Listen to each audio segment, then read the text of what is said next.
Je me suis assis avec un homme marié et il m'a parlé avec nostalgie de la vie de célibataire. Je me suis assis avec un célibataire et il m'a parlé avec envie de la vie des couples mariés. J'ai parlé avec un riche et il m'a dit qu'il aspirait à la vie simple des pauvres. Et j'ai parlé avec des pauvres qui maudissèrent leur pauvreté et rêvèrent de richesse. J'ai parlé avec un intellectuel qui se plaignait de la difficulté de vivre avec sagesse en ces temps d'ignorance. Et j'ai parlé avec un ignorant qui pleurait sur le savoir qui lui échappait.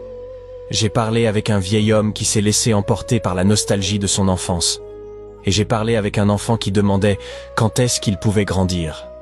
Mais lorsque je me suis assis avec moi-même et que je me suis entretenu avec mon âme au sujet de toutes ces personnes, elle m'a dit que tous étaient heureux, mais qu'il leur manquait une chose, la satisfaction.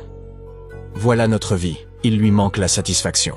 Et c'est ainsi la nature humaine, et notre tendance à toujours désirer ce que nous n'avons pas, en idéalisant la vie des autres et en oubliant souvent les avantages de notre propre situation. Le bonheur et la satisfaction proviennent souvent d'une attitude mentale positive et d'une appréciation de ce que l'on a, plutôt que de circonstances externes.